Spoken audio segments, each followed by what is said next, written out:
Today's podcast is presented by Podgo. Podgo is the easiest way for you to monetize your podcast, providing podcasters with a flat rate for ad space so you always know how much you get when you include an ad from Podgo. I recently joined as a member, and you can too. Apply today to become a member and immediately be connected with advertisers that fit your audience. That's podgo.co at podgo.co. And when you go to apply and they ask you, how did you hear about Podgo? Make sure you tell them that the Vault Classic Music Review sent you. Home. It looks a little different for everyone. For some, it's a rustic cabin. For others, a big city high-rise. And for others, it's renting a tiny studio that said it had laundry in the building, but the dryer's always broken. And don't get me started on the gym. That's not a gym, it's an elliptical machine and a boiler room. And let's not even discuss parking. But no matter where you call home, Geico makes it easy to bundle and save on renters and car insurance. Easier than getting your landlord to return your calls. You can't hide forever, Leonard. Welcome to the Vault Podcast, Classic Music Reviews, presented by IV Creative. Now, here's your hosts, B. Cox and the crew. Greetings and welcome, ladies and gentlemen, to another edition of the Vault Podcast, Classic Music Reviews, presented by IV Creative. It's a perspective of the classics from a fresh point of view. We appreciate you for taking your time and lending your ears to our perspective. You could be anywhere listening to anything, but you're right here with us, so we thank you. With you today is yours truly, B. Cox, and I'm riding solo once again today, but shout out to the crew as always, and shout out to all the listeners out there stateside and worldwide for continuing to support the show. Loving the numbers that we're seeing, also loving the feedback that we're getting for the last few episodes that we've done. Guys, I'm promising a lot more content coming up closer towards the end of the summer that you'll see that I'm hoping that you all will like. I've been working on some things in the lab, and I hope that you all will take kindly to them. Just a reminder to continue to stop by our social media pages and also follow us and subscribe as well to the podcast, and continuing to tell your friends as well. We love it, of course, when you show support and then when you tell your friends about us too. As we like to say here on The Vault, our motto is hashtag open the vault and hashtag nothing but the classics, or MBTC. And so we're going to go back today and take a look at an album that, depending on the person that you talk to, can be a very contentious topic, especially regarding the group that we're going to cover today. It's an album that, when we start talking about this particular group, is an album that will get a varied amount of reactions depending on your fanhood of the album, but then also about where hip hop was in that particular time. But knowing what we know now about the end, I think to us that what could have been possible with this album, it makes a few of us very upset and then also very sad as well. So we're going to go back 25 years ago. And we're going to go back to July 30th, 1996, to the fourth studio album of A Tribe Called Quest, Beats, Rhymes, and Life, released on Jive Records, recorded between 1995 and 1996 at Battery Studios in New York City, with a runtime of 51 minutes and 18 seconds. Executive producers on this, the newly formed producer trio of the Ummah, made up of A Tribe Called Quest members Q-Tip and Ali Shaheed Muhammad, and then a young producer at that time, which many people would come to know over the next decade, James DeWitt Yancey, aka JD, also known and popularly known as J Dilla, to form the Ummah. The other producer on this as well, Rashad Smith, a popular member of the Bad Boys Puffy Hitmen and acclaimed producer during that time, and was very busy during this particular time period between 1995 through the late 90s. So Beats, Rhymes, and Life, the fourth album following up Tribe Called Quest, their classic third album, Midnight Marauders, but came on a 3-year hiatus after Midnight Marauders, and there was a lot of things going on in between those 3 years. And this is possibly the point of contention that I think most of us have in regards to what happened. Now, before we get into what the group was up to, what the members of the group were up to, let's sort of talk a little bit about the reception of this album. Now, this album has done well. It was actually certified platinum. Up until recently, it actually was the only album of Tribe Called Quest that went #1 on the rap charts, which is amazing considering the catalog that they had leading up to this. But when you talk about the content of this album, they're going to vary. And a lot of people here will tell you certain things about this album. A lot of people thought it was really dope. Other folks thought it was dope and close to being a classic. And some people probably helmed it as a disappointment, which, considering the run-up to Beats, Rhymes, and Life, what you had in The Low End Theory and also in Midnight Marauders, which to me are two of the most incredible albums in hip-hop history. In my personal top 10, both of those albums are actually in my top 10 of hip-hop albums. I'm a huge, huge Tribe fan. I loved Tribe. My sisters were big fans of Tribe, so that's how I got into them. But to speak a little bit about what they were doing leading up to this album. So after Midnight Marauders concluded, Phife Dawg moved to Atlanta. At that time, he was really starting to get into working with some other artists, but he was also starting to explore doing things involved in sports. Now, everybody who's heard Phife's rhymes know that his rhymes are loaded with sports references and used in metaphors and similes. That's one of the things that we loved about Phife and his style. He wrote for what was then becoming the News Source Sports after he moved to Atlanta. And Q-Tip, after Midnight Marauders, took a very big role in shaping some of the best rap albums of not just the 90s, but of all time. He was a producer on Illmatic, produced the track One Love. He also helped mix and engineer The Infamous by Mobb Deep, which came out in 1995.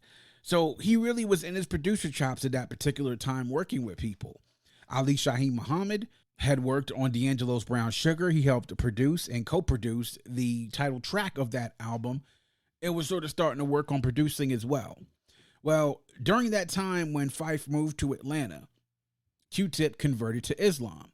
You know, those who know Q-Tip and remember, his name when he was born was Jonathan Davis.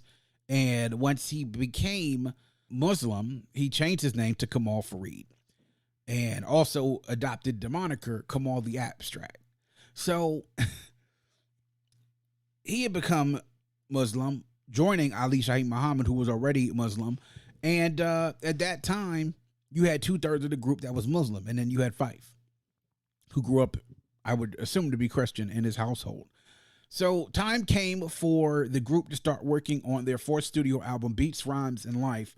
Now, a lot of the time when leading up to this album, Q-Tip had linked up and found JD and started working with him. The Ummah, as a production trio, made their debut producing tracks for the Bush Babies and their 1996 album. But this was going to be their first project of producing the lion's share of most of the tracks. Now, also adding to the equation was the appearance of guest rapper Consequence, who just so also happens to be Q-Tip's cousin. So there were a lot of things at play that were going on with the recording of this album. Now, at this point, Phife felt as though when he was going to be in Atlanta, he thought that he could do his verses in the studio down south. But Q-Tip felt as though the group needed to be in the same place recording in the studio all together just to be able to help the cohesion of the album. So Phife came up to New York. And what happened during the recording of this, for those of you who watched the Beats, Rhymes, and Life documentary that was done by Michael Rappaport that came out in 2011, and then have also read so many of the stories and so many of the interviews of what happened, there were times when Phife felt as though he was sort of being left out. He said he would come to the studio and nobody would be there, and he felt as though things were being done, and he was just sort of showing up after the fact. And he said he felt at that point that the chemistry was dead. In his words, it was shot. And he felt as though the changes with Tip becoming a Muslim and Ali also being a Muslim, with his cousin being there on tracks, it felt as though the chemistry was gone. Well, for those of us who have listened to the album, and for those of us who really give the album a critical look, we would probably agree. So that's really the leading up into the backstory of what this album, the circumstances in which it was made, and also the tenor of the group at that particular time. So let's get into my background story on this. Now, this came out in the famed summer of 96. If you listen to the last few episodes and have been following, you know, of course, that this was a jam-packed summer for music. I had time where I was able to spend some money to be able to get a few albums that came out that summer, but some of them I couldn't actually go out and get immediately. Well, for this album, I didn't need to do that because I didn't have to buy this album. My older sister did. She bought the album and I gladly dubbed it using one of my Memorex tapes. Yes, Memorex tapes. And I dubbed the album and listened to it. Now, as I told you all, my sisters were big fans of Tribe. So when I tell you that I heard plenty of the Low End Theory and Midnight Marauders in my household and car rides, everywhere you can think about where you could play music at or close to home, I heard plenty of it. So I was very well aware of the capabilities of Tribe and what their music could sound like. And not only that, it had been a gap in between time when Tribe had put out an album. So this was a very, very highly anticipated album. Everyone remembers when that video for Once Again came out and everyone's like, oh shit, Tribe's back. And the first single was good enough that we were like, you know what? Tribe's back, y'all. We need to make sure we go out and get this album. So we went out and we got it and listened to it. Now, at 14 years old, listening to this album, I still thought it was really, really dope. And I don't know if back then I really didn't have my critical listening ears on to really be able to pick out the different intricacies about this album like the way I would even years later. But it became more and more apparent to me when I was listening to Low End Theory and Midnight Marauders again. Then when I pop in this joint, that I was just like, oh, that's what's missing. Now, don't get me wrong. I think Beats, Rhymes, and Life is a really, really dope album. I really do.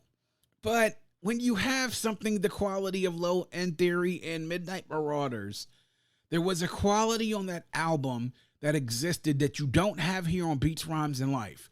Now, depending on how you look at it, at Tribe, at no fault of their own, or maybe even the fault of their own, we're missing that quality because what was not there was the cohesion. And it wasn't until years later that I realized that that's what was missing. And then I noticed it even further when on the last Tribe album, The Love Movement came out. It was like, oh, it's over. It's really, really over. And for a time being, it actually was.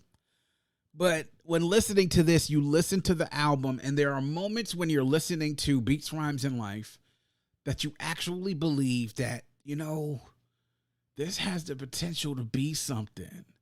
It really has the potential to make it, to get maybe not, if not even on the level of the previous two albums, but it has the potential to get pretty damn close. And if you're pretty damn close to those two albums, you're in pretty good territory. But no, cohesion is not there. Chemistry is everything.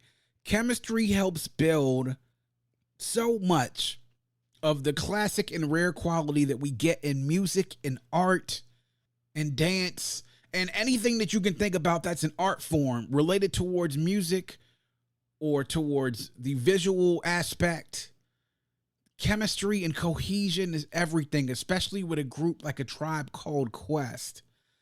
And there were too many factors coming in that fucked up the cohesion. Now, the production side of it, let's not get things twisted. The Ummah with Jay Dilla as an addition is definitely a bright spot on this album, which we'll get into the highlights in just a second. But when you hear the lyrics and you hear things that are being said and like the thing that draws a lot of us Tribe fans into them, especially after the Low End Theory and into Midnight Marauders, was the fact that you had this contrast between Tip and between Fife, which gave you something, that it factor that we always talk about, right? That's what Tip and Fife and their contrast gave you. And then the production underneath just really enhanced everything that what they were saying out of their mouths. It was that it factor. You don't have that here on this album. You can clearly see, and especially after hearing all the interviews and watching the documentaries and knowing the stories, long after now, Fife has been gone almost 5 years. You can definitely see that being at play, why this turned out the way that it did. And after listening to all that and listening to it again like I did this past week, I was like, yep, I can hear it. Even if I didn't hear it with my 14-year-old ears, my late 30s ears, being a fan of hip-hop for so long now and listening to their best work, it's like, yep, I hear it. I definitely hear it. But at that time, I thought it was great. But as time went on, you definitely understand and know why this was so critical, because this really, to me, was the first faltering of Tribe and when they would eventually break up even 2 years later. But even without all that, there's still a lot to like on this album, and we're going to get into that now with our highlights and our lowlights. So 15 tracks on here. All the tracks on here are produced by the Ummah, except for one, which is track number 9, produced by Rashad Smith, which is the Hop. And we'll get into the Hop in just a second.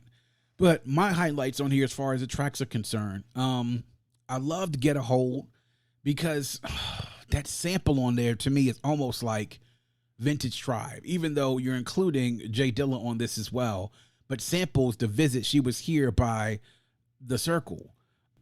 Those vocal samples and then that bass line just really draws you in. The vocal sample really draws you in during the hook as well. When you get into Motivators, Jam, Crew, and The Pressure, to me, I think that's really a highlight on the album. In particular, Jam and that track with Consequence, Fife, and then also Q-Tip about, late nights being out, times being out at night during a hot summer night out in New York. It really kind of gives you that vibe of what they were trying to do as far as like paint the scene. You really get that feeling when you listen to this track. Crew is one of the 4 Tip solo tracks on here, but one of the most gripping ones because it talks about really a tale of betrayal about a friend of his, like a brother, pretty much stepping to his wife, and then the aftermath of all of that. The Pressure on here is an crazy track. When I talk about the cohesion between Tip and Fife, this is one of the few tracks on here where I feel like it's kind of still there.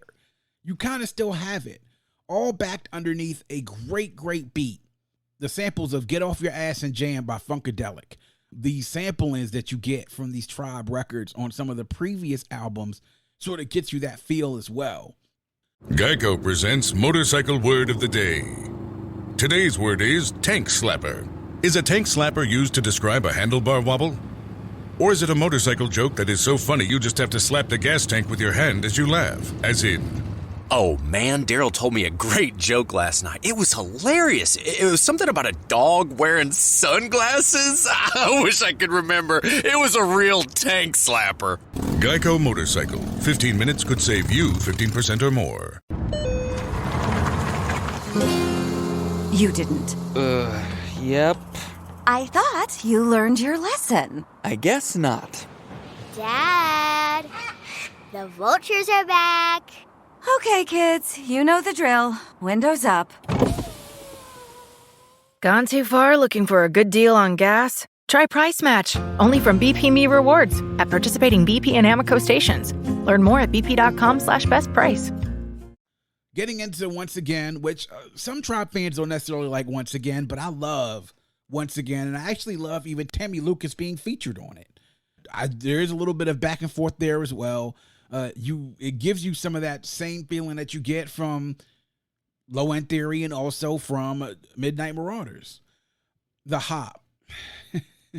I kind of go back and forth between the Hop and the Pressure on here in regards to my favorite track. But the one track on here not produced by the Ummah just might be my favorite beat. Is this beat, the Hop, which again, another great track, a great verse actually here by Q-Tip and also by Fife. Getting into Keep It Moving with Q-Tip touches on a lot of different topics on here, but in particular, he does actually touch on the fact that he was called out by a couple of rappers, and particularly but called out by Ice Cube by saying he was sick of gangster rap in some conversations and interviews. And there was a line, of course, that he had in Keep It Moving where he said, "Let me let y'all brothers know I ain't no West Coast disser. Another thing I'm not is no damn ass kisser. So listen to my words as I set things straight. I ain't got no beef, so don't come in my face." I mean, it couldn't be clearer right there. And we're not in the notable quotables just yet, but that's just something I wanted to make sure to point out. But another great beat on there, Keeping It Moving, sampling Roadwork by Howard Roberts. And then Phife gets a solo's turn on this as well, where I think for the most part, he really holds his own.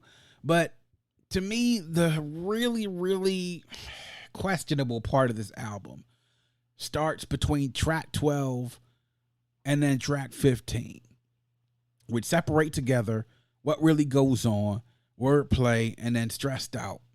Because to me, to be quite honest, there are moments within this album that you sort of listen to and are like, all right, you know what?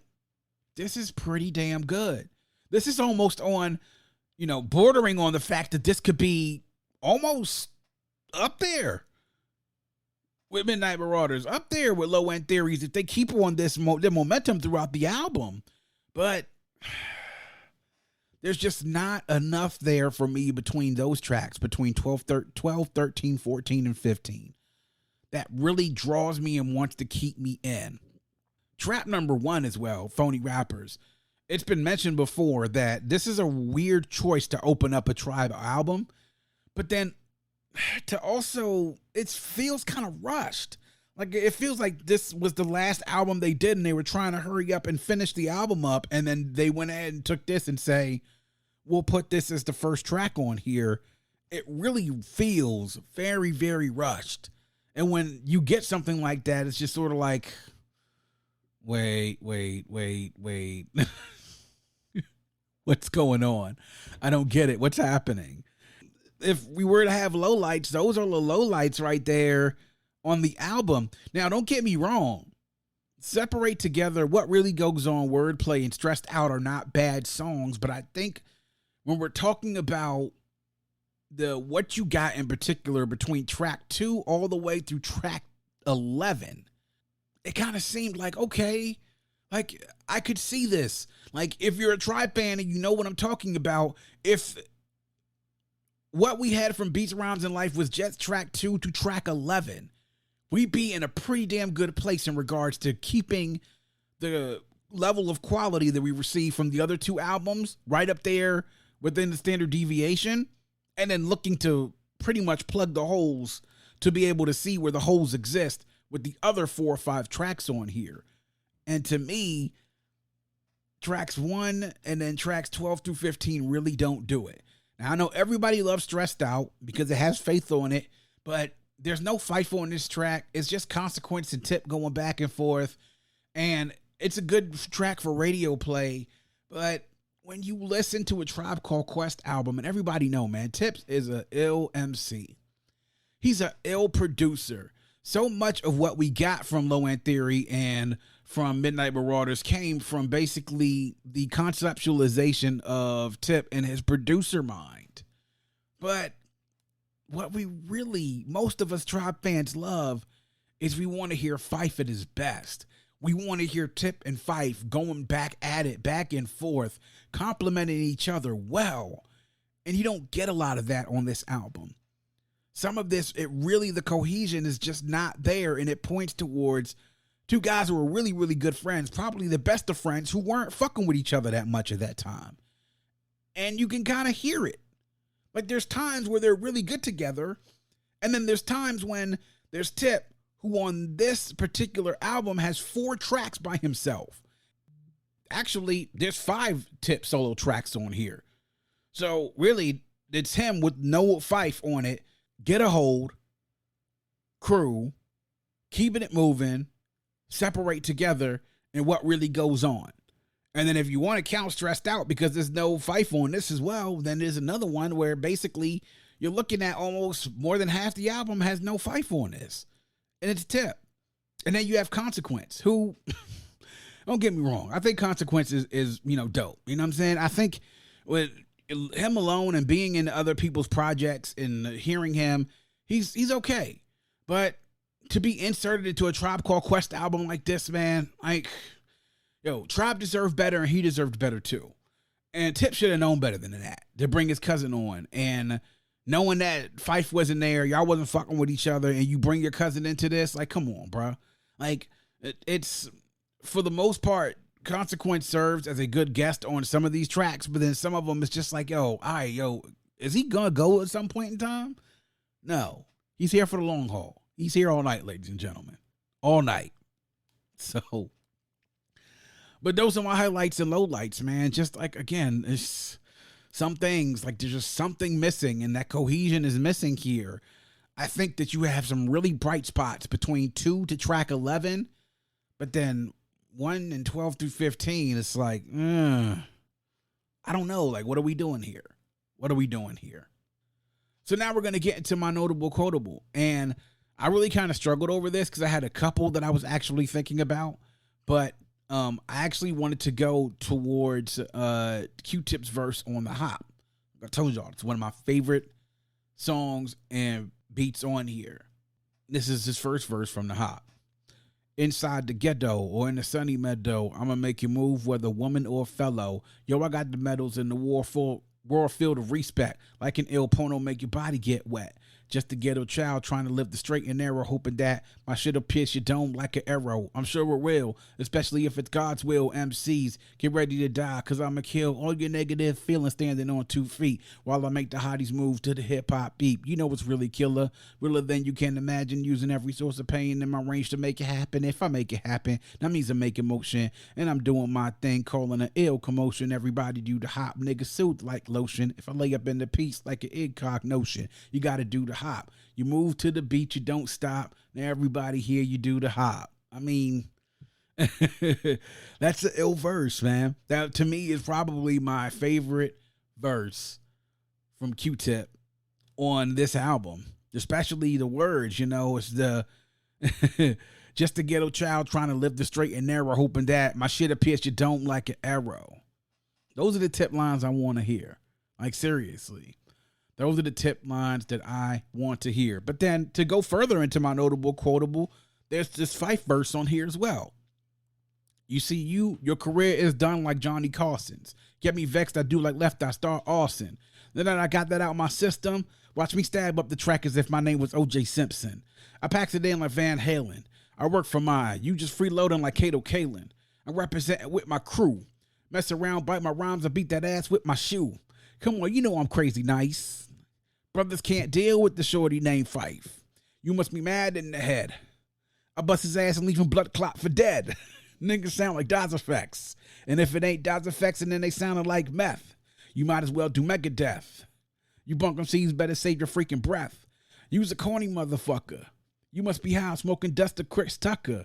Your ass don't want this. I pay more beeps than other beep than the premiere Pocahontas. I mean, it's Phife Dawg, man.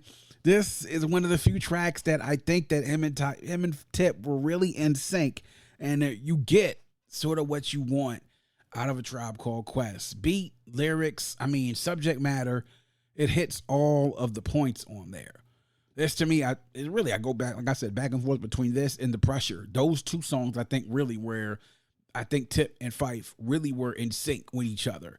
And that sort of points to the potential of what this album has and what it could be if it had just been consistent like that over 15 tracks instead of just possibly only 9. But nonetheless. So, as I mentioned before, this album was certified platinum, debuted at number 1, their first album to go number 1. It was certified platinum in October of 1998, which was a month after their last album, The Love Movement, which came out also in September of 1998. It was one of their most successful commercial albums. But when it came to the reviews for this, well, it got pretty decent reviews. The Source gave it 4 mics. Spin gave it 7 out of 10. Robert Christgau himself gave it three-star honorable mention guide in The Village Voice, which he's a very, very tough critic. And it was nominated for a couple of Grammys, one for Best Rap Album, and once again it was nominated for Best Rap Performance by a Duo or Group at the Grammys in 97. But everyone who reviewed this album could note that something was missing. We expect big things out of Tribe. And listening to it this past week, I can't help but think when you get to that stretch between 2 to 11, it's like, this really had the potential to go somewhere and be something special. But it was just something missing, you know? It's like your mother makes a dish. That dish, whatever that dish is, you insert whatever your mother's favorite dish is. And you try to make it, or, you know, your husband tries to make it, or your wife tries to make it, or your girlfriend or your boyfriend tries to make it, and something's missing because they don't have what your mom has. And some people say it's ingredients that you can actually measure out. Some people say it's passion or love. But whatever it is, something's usually missing. And so I think that's pretty much what you have here. So now my final verdict after I say this. This is a really dope album.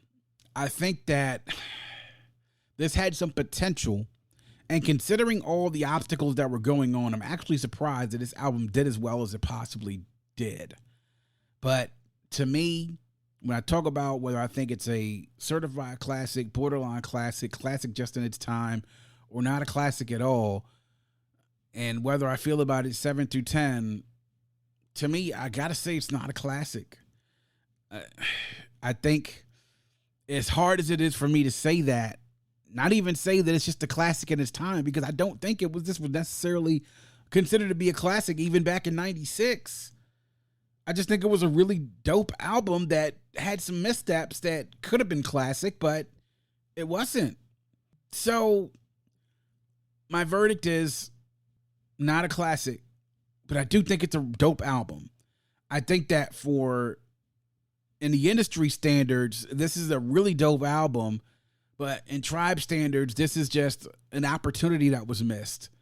And was it just the time period in between Midnight Marauders and this joint, with everybody sort of doing their own thing, and then them coming back and, you know, listening to the interviews and documentaries, and knowing that everyone, you know, tips a little bit of a control freak, especially when it comes to the direction of the album. Was that really part of the nail of the coffin that was just tapped in on this joint? And by the time the Love Movement came around, the coffin was nailed shut, just about. No pun intended whatsoever.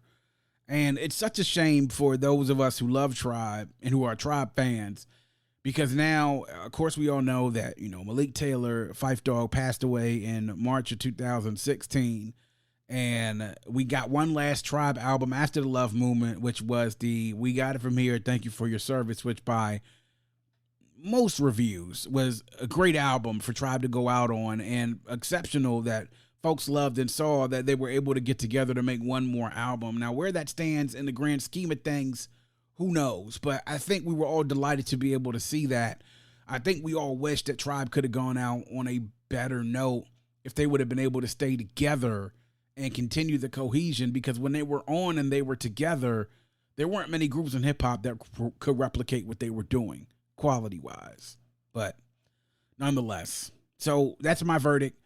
Not a classic. I think it's a dope album, but it definitely is not a classic. I think the 4 mic rating in the source is just about spot on.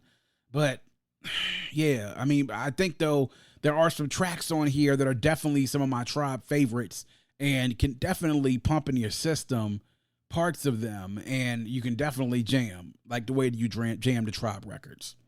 So Beats, Rhymes, and Life by Tribe Called Quest, y'all, turning 25 this week.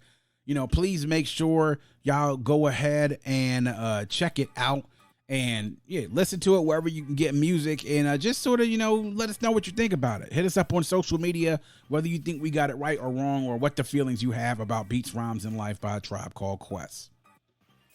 And that is going to wrap up yet another edition of The Vault. Please make sure you are checking us out on our new host on Red Circle. You can also download, stream, and subscribe to The Vault Classic Music Reviews on any one of our streaming sources. If you go to the link in our bio or any one of our social media pages, you'll see our link tree. There you'll get to any one of our social media pages as well as all of our streaming sources. You can always visit The Vault and follow us on @VaultCMR Podcast on IG, @Vault Classic on Twitter, and also visit the Vault Classic Music Reviews Podcast on Facebook and YouTube. Like the Facebook page, subscribe to the YouTube channel, interact with us on social media. Let us know what you're thinking. Let us know that you're out there listening. We do it here all for you. We appreciate the support, and if you have a friend, tell a friend, and make sure that that friend tells a friend. Always remember to keep your headphones on and your music loud, but not too loud.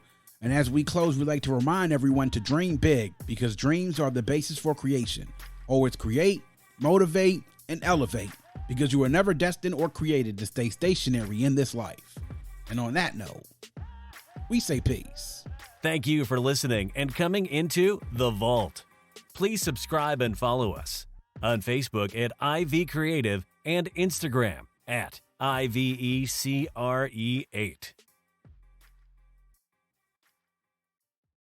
There are so many reasons not to skip breakfast. So many savory, mouth-watering, tasty, delicious beyond all belief reasons. Actually, that last one was pretty convincing.